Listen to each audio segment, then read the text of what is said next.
కోటప్పకొండ చాలా చాలా ఆశ్చర్యకరమైనటువంటి క్షేత్రం. కోటప్పకొండ మీద పరమశివుడు ఉంటాడు.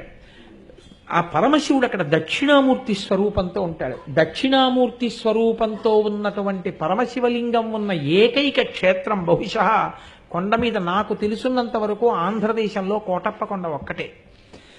ఆ కోటప్పకొండకున్న గమ్మత్తు ఏమిటో తెలుసా అండి? ఒక గొల్లభామకి పరమశివుడిచ్చిన వరం, ఎన్నడూ కాకి వాలదు. ఆ కొండంతటి మీద పగలు కాదు రాత్రి కాదు ఎన్నడూ ఒక్క కాకి మీకు కనపడదు. కొండ ఎక్కుతుంటే బోల్డని కాకులు కనపడతాయి. మీరు వెళ్ళేటప్పుడే చూడండి.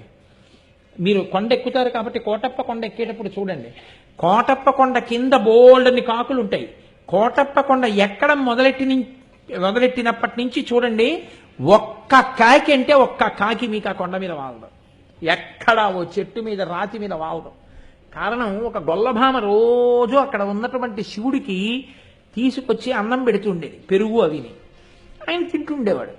నువ్వు ఊళ్ళోకి రా అంటుండేది ఆవిడ. అంటే ఆయన నవ్వేసి ఉడుకునేవాడు. దక్షిణామూర్తి ఆయన నిశ్శబ్దంగా ఉండేవారు.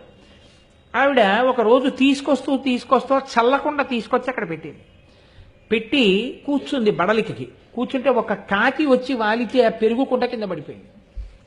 అయ్యయ్యో, పైనున్న పెద్ద ఆయనకి పెరుగు పట్టుకెడుతున్నాను, ఈ దిక్కుమాలిన కాకి వాలి పెరుగంతా కింద పడిపోయిందని బాధపడితే పరమశివుడు వృద్ధ బ్రాహ్మణ రూపంలో కిందకొస్తున్నవాడిగా కనపడి, నీకు వరం ఇస్తున్నాను, ఇక మీద ఎన్నడూ ఈ కొండ మీద కాకులు వాలవన్నాడు. అంటే అంత చిన్న కోరికతో సహా తీర్చేశాడు అక్కడ.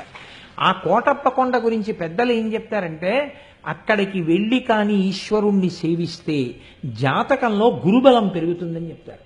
గురుబలం పెరిగితే మిగిలినటువంటి గ్రహాలు ఏవైనా సరే, పాపపు గ్రహాల బలం ఉన్నా కూడా గురుగ్రహం కానీ బలంగా ఉంటే జాతకుడు రక్షణ పొందుతాడు.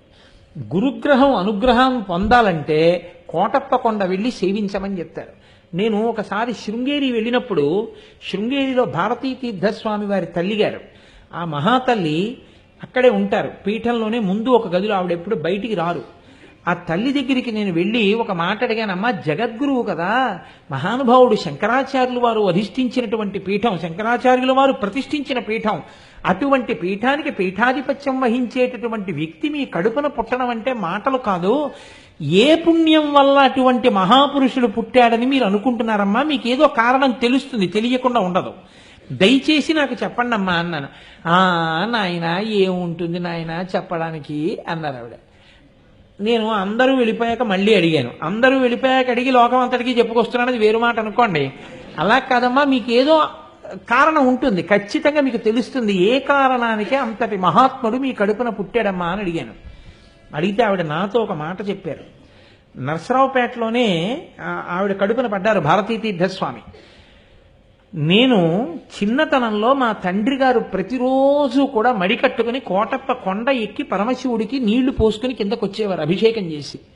తెలిసో తెలియకో మా నాన్నగారి వేలు పట్టుకుని రోజు పరిగెత్తుకుంటూ నేను కూడా కోటప్ప కొండ ఎక్కేదాన్ని.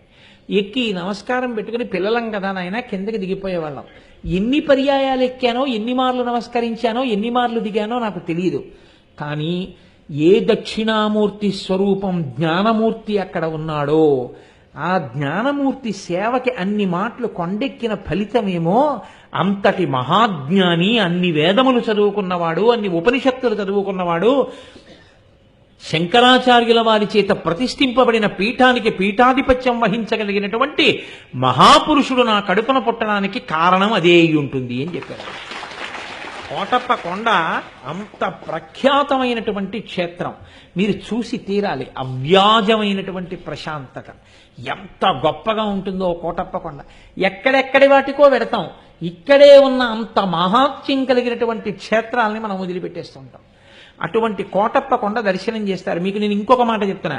శృంగేరి పీఠాధిపత్యం స్వీకరించడానికి ముందు భారతీ తీర్థస్వామి వారు వైరాగ్యంతో అక్కడికే వచ్చి కూర్చుని ఎప్పుడు వేద పాఠాలు చదువుకుంటుండేవారు. ఆయనతో పాటు వేదం చదువుకున్న సహాధ్యాయి ఒక ఆయన ఇప్పటికీ కోటప్ప కొండలో అర్చకత్వం చేస్తున్నారు. ఆయన అభిషేకం చేయడం మీరు చూడండి. నేనైతే ఏం చెప్తానంటే, ప్రసాద్ బాబు గారు ఒకసారి చూపించండి. మీరు హరిప్రసాద్ గారిని అడిగి ఏర్పాటు చేసి చూపించండి, అందరూ చూస్తారు. ఆయన అభిషేకం చేస్తుండగా మీరు చూడండి, మీరు ఆశ్చర్యపోతారు.